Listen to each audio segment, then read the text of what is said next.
क्या आपका प्रमोशन रोक दिया गया है? क्या आपने कोई नई यूनियन ज्वाइन की और ट्रांसफ़र कर दिया गया है?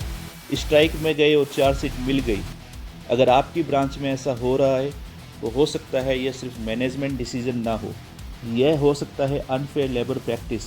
जी हाँ, सही सुन रहे हो आप, अनफेयर लेबर प्रैक्टिस जो लॉ के अकॉर्डिंग इलीगल है।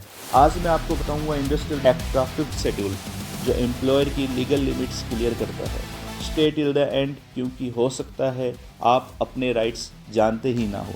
नमस्कार दोस्तों, आज हम बात कर रहे हैं इंडस्ट्रियल डिस्प्यूट एक्ट 1947 के 5th शेड्यूल के बारे में।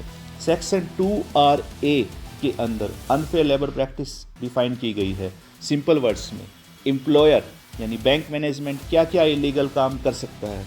इसका मेन पर्पज़ है वर्कर की डिग्निटी को प्रोटेक्ट करना, ट्रेड यूनियन फ्रीडम इंश्योर करना, फेयर कलेक्टिव बार्गेनिंग मेंटेन करना, इंडस्ट्रियल पीस एस्टैब्लिश करना। चलिए क्लाउज बाय क्लाउज समझते हैं इंडस्ट्रियल डिस्प्यूट एक्ट के 5th शेड्यूल को। Clause 1, interference with trade union rights. Employer यह नहीं कर सकता, अगर आपने कोई नई यूनियन ज्वाइन की तो निकाल देंगे, ऐसी धमकी वो वर्कमैन को नहीं दे सकता। यूनियन बनाने पर लॉकआउट का थ्रेट नहीं दे सकता। सडन वेज इंक्रीज देकर यूनियन तोड़ने की कोशिश नहीं कर सकता। एम्प्लॉयज़ पर प्रेशर डालना यूनियन रिजाइन करने के लिए, यह भी अनफेयर लेबर प्रैक्टिसेस में है। अगर इंटेंशन यूनियन को वीक करना है तो यह अनफेयर लेबर प्रैक्टिसेस है। यूनियन ज्वाइन करना एक लीगल राइट है, कोई फेवर नहीं है। Close 2, employer controlling A union. Employer अपनी खुद की यूनियन नहीं बना सकता, किसी पर्टिकुलर यूनियन को फेवर नहीं कर सकता या कोई ऐसी बड़ी यूनियन को फेवर नहीं कर सकता जो काफ़ी बड़ी है और जिससे एम्प्लॉयर का फ़ायदा हो रहा है। फाइनेंशियल या इनडायरेक्ट सपोर्ट देकर यूनियन कंट्रोल नहीं कर सकता, क्योंकि यूनियन इंडिपेंडेंट होनी चाहिए। अगर एम्प्लॉयर यूनियन कंट्रोल करेगा तो इंडस्ट्रियल डेमोक्रेसी ख़त्म हो जाएगी और वर्कमैन की हालत आने वाले टाइम में बद से बदतर होती जाएगी। Close 3, discrimination against union members. यह सबसे कॉमन प्रॉब्लम है। अगर यूनियन एक्टिविटी के कारण प्रमोशन डिनाई हो रहा हो, इंक्रीमेंट रोक दिया जाए, सीनियोरिटी चेंज कर दी जाए, ट्रांसफ़र पनिशमेंट के रूप में दिया जाए, लीगल स्ट्राइक में जाने पर डिसमिसल हो, तो यह क्लियर अनफेयर लेबर प्रैक्टिस है। स्पेशली यूनियन ऑफिस बियर को टारगेट करना सीरियस वायलेशन है। Clause 4, victimisation and false charges. अगर एम्प्लॉयर या बैंक मैनेजमेंट झूठा क्रिमिनल केस लगा दे, फॉल्स मिसकंडक्ट चार्ज फ्रेम करे, डोमेस्टिक इंक्वायरी अनफेयर कंडक्ट करे, नेचुरल जस्टिस को वॉयलेट करे, छोटी गलती पर बड़ा पनिशमेंट दे, तो यह भी विक्टिमाइजेशन है। नेचुरल जस्टिस का मैंने आपको पिछले वीडियोस में भी बताया था। इसका मतलब है fair hearing, neutral inquiry officer, proper defence का मौका देना किसी भी वर्कमैन को। डिसिप्लिनरी एक्शन का मिसयूज अलाउड नहीं है। Clause 5, strike breaking practices. अगर स्ट्राइक लीगल है तो एम्प्लॉयर यानी बैंक मैनेजमेंट नए वर्कर्स रिक्रूट नहीं कर सकता, रेगुलर वर्क कॉन्ट्रैक्टर को नहीं दे सकता, गुड कंडक्ट बॉन्ड साइन करने को फोर्स नहीं कर सकता, स्ट्राइक के बाद रिवेंज ट्रांसफ़र नहीं कर सकता, लीगल स्ट्राइक में पार्टिसिपेट करना पनिशेबल नहीं होता है। Close 6, temporary worker exploitation.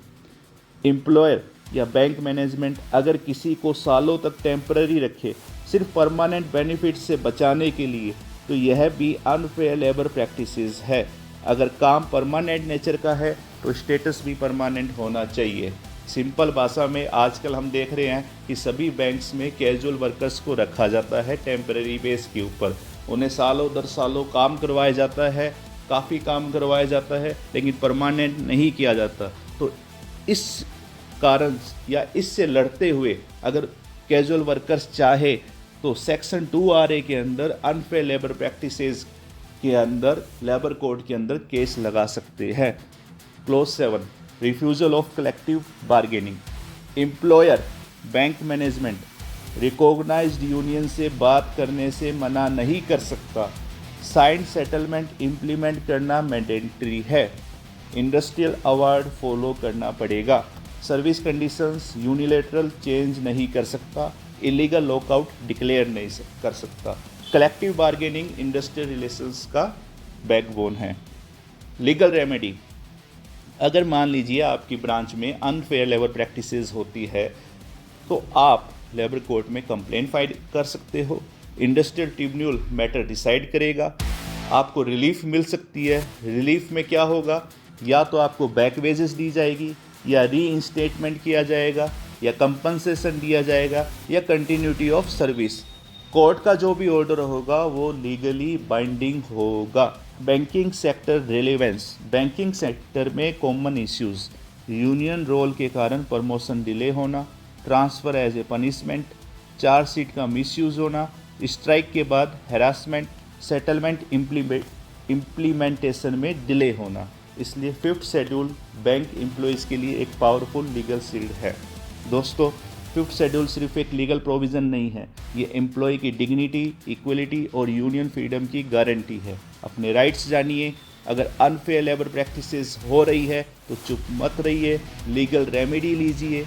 Video helpful लगा हो तो लाइक करें, शेयर करें और चैनल को सब्सक्राइब करें। Thank you.